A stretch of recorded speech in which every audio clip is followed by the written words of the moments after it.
PM Modi ने गुजरात के द्वारिका में लगाई डुबकी, समुद्र के अंदर दबी द्वारिका के किए दर्शन, कहा आज मुझे अद्भुत आध्यात्मिक साधना का लाभ मिला। पीएम मोदी गुजरात के द्वारिका में समुद्र के गहरे पानी के अंदर गए और भगवान श्री कृष्ण की नगरी के दर्शन किए। पीएम मोदी ने बेट द्वारिका में भगवान द्वारिकाधीश की पूजा भी की। इसके बाद पीएम मोदी ने ओखा से बेट द्वारिका को जोड़ने वाले सुदर्शन सेतु का लोकार्पण भी किया। आइए आपको इस रिपोर्ट में दिखाते हैं।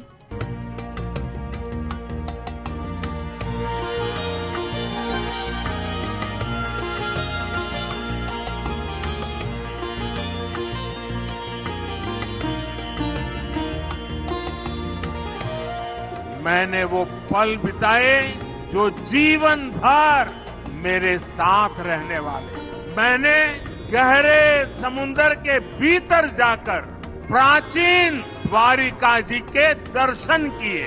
आज जब मैं गहरे समुद्र के भीतर द्वारिका जी के दर्शन कर रहा था, मैं पुरातन वही भव्यता, वही दिव्यता मनोमन अनुभव कर रहा था।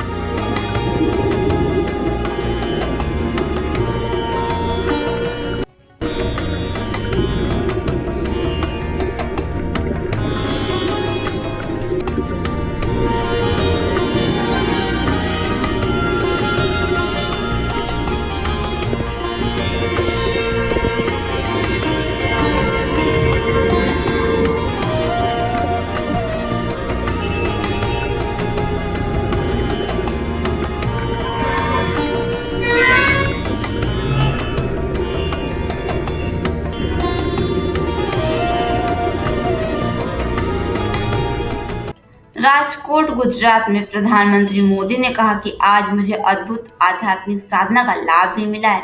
प्राचीन द्वारिका जिसके बारे में कहते हैं कि उसे खुद भगवान श्री कृष्ण ने बसाया था, आज वो समुद्र में डूब गई है। पीएम मोदी ने कहा कि आज मेरा सौभाग्य था कि समुद्र के भीतर जाकर मुझे उस समुद्र में डूब चुकी द्वारिका का दर्शन करने का और अवशेषों को स्पर्श करके जीवन को धन्य बनाने और पूजा करने का सौभाग्य मिला है।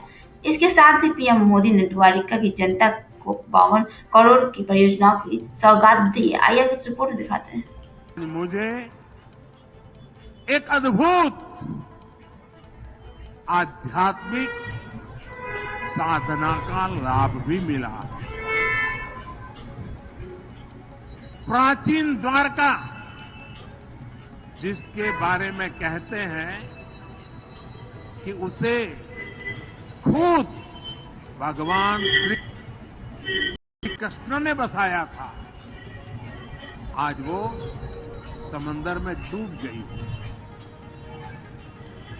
आज मेरा सौभाग्य था कि मैं समुद्र के भीतर जाकर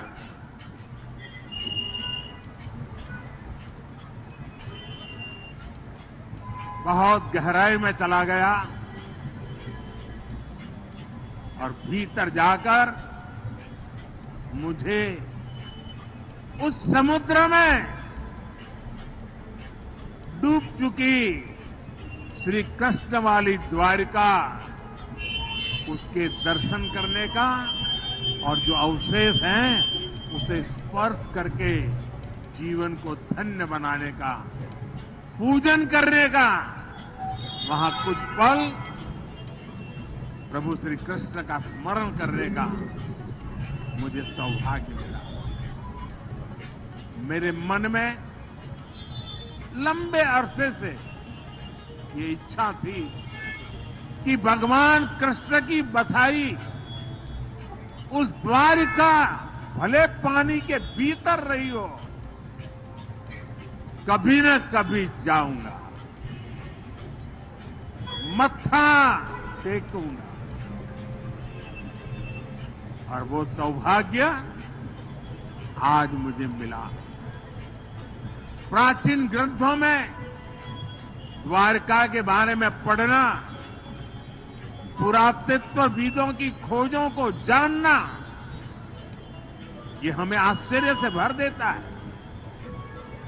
आज समंदर के भीतर जाकर मैंने उसी दृश्य को अपनी आंखों से देखा, उस पवित्र भूमि को स्पर्श किया।